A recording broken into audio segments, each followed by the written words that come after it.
Hola, ¿qué tal? ¿Cómo va? Esto es Comedia con Nemo y hoy te voy a explicar la teoría pigetiana aplicada a la comedia. Así que entra a la intro y te la explico, dale.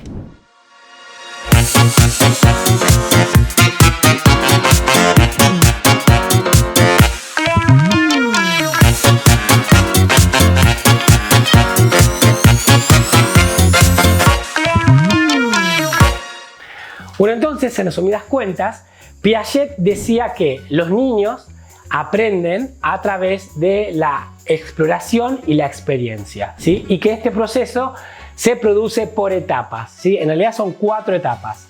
La etapa que va de 0 a 2 años se llama sensorio-motora.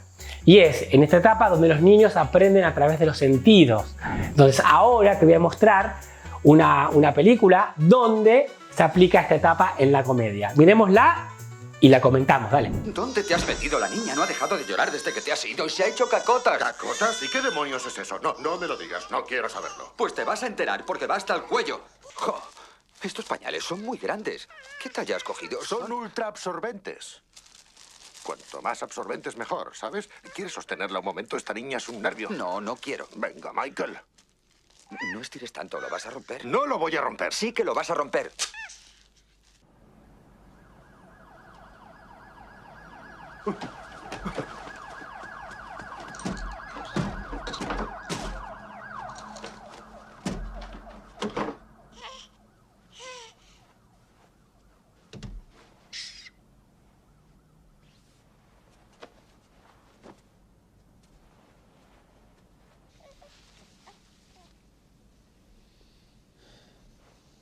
Bueno, entonces acá vemos la etapa que vemos esta película donde vemos al niño, ¿sí? Que se está divirtiendo y está haciendo las cosas de niño. Eso en sí no causa gracia.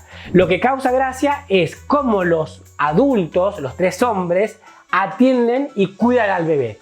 Esa es la parte divertida y graciosa de la película, ¿sí? Como que lo cómico no está propiamente dicho en las etapas, ¿sí? Como vamos a ir viendo a medida, sino que está en lo anexo. ¿Sí? El bebé hace sus cosas de bebé y eso no debe causar gracia. A lo sumo ternura, pero gracia no. Lo que causa gracia es lo que se le agrega a ese momento, en este caso los adultos que hacen peripecias para cuidarlo y evidentemente son todos inexpertos. Y eso es justamente el motivo de la comicidad.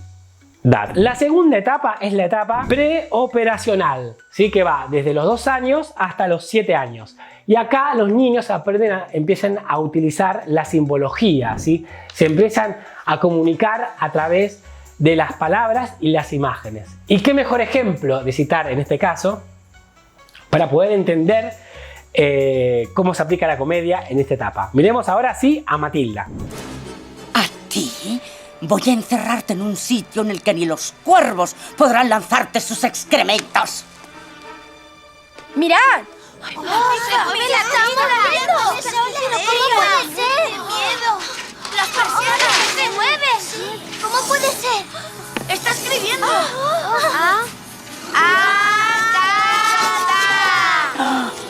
¡Soy Magnus! ¡Daré a mi pequeño abejorro su casa y su dinero! ¡Y vete de ese pueblo! ¡Si no lo haces, te atraparé! ¡Acabaré contigo como tú acabaste conmigo! ¡Te lo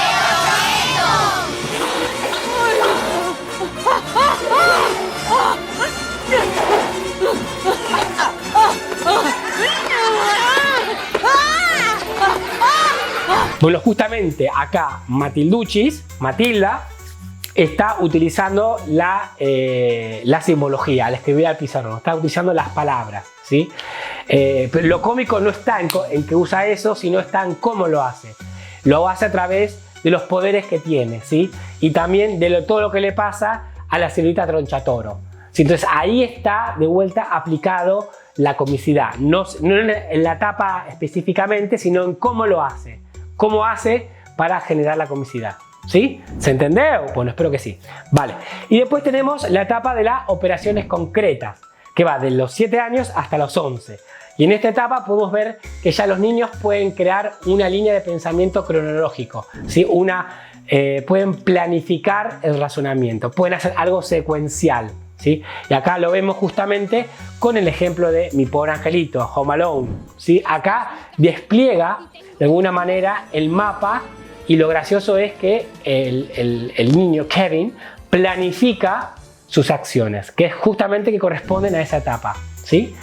Lo gracioso no es que lo muestre, ¿sí? Esa imagen, la escena que les acabo de mostrar, no es graciosa porque lo gracioso viene cuando en realidad les aplica las trampas a los ladrones. Ahí está el humor, no en desplegar. En la escena que le acabo de mostrar no es graciosa, sino lo que estoy mostrando es justamente esta etapa en una película y cómo luego eso sirve para creación del humor, de la risa, de la carcajada. Y la última etapa es la etapa de operaciones formales, que va desde los 12 años hasta donde la persona puede respirar, más o menos, ¿sí?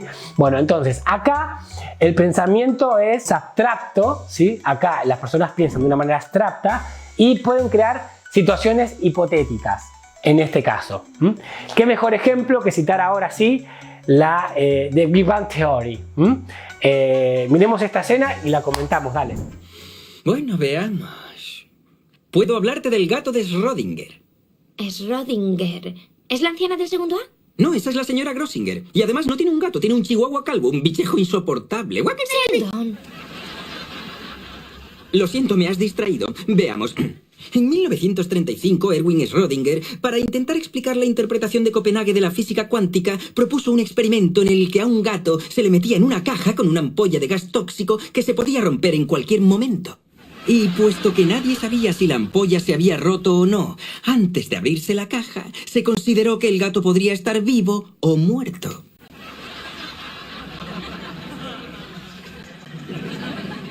Lo siento, no veo la relación. Pues claro que no la ves, aún no te la he explicado. Tendrías que ser telépata para verla y no existe la telepatía. ¡Sheldon, quieres seguir! Al igual que el gato de Schrödinger, tu presunta relación con Leonard ahora mismo puede considerarse fracasada o con éxito, y solamente abriendo la caja averiguarás lo que ocurre. Entonces, ¿estás diciendo que debería salir con Leonard? No. Volveré a empezar. En 1935... Bueno, justamente acá Sheldon Cooper está aplicando una teoría que es bastante difícil de entender de por sí. Entonces, lo gracioso de esto no es cómo explica la teoría ni nada, sino es el humor que va en eso. Sino el humor está en que le explica eso a otro adulto. Pero el chiste está justamente en que el otro adulto pareciera ser de otra etapa de crecimiento. Entonces, ahí está justamente el humor, ¿no? Es como que Sheldon Cooper le explicara a un bebé esta teoría. Ahí causaría gracia porque no se entiende, pero causa más gracia porque se supone que ella debería entenderlo y no lo entiende. Y ahí está justamente la creación del humor. Así que así es como funcionaría, digamos, el humor si quiero aplicar esta teoría, ¿sí? La teoría piagetana a la vida cómica, a la vida de la comedia. Así que una cosita más, te pido que te suscribas al canal si quieres saber más contenido, que escribas sobre esto, suscríbete al canal y deja tus comentarios en este video, a ver qué te pareció, si es útil o no útil.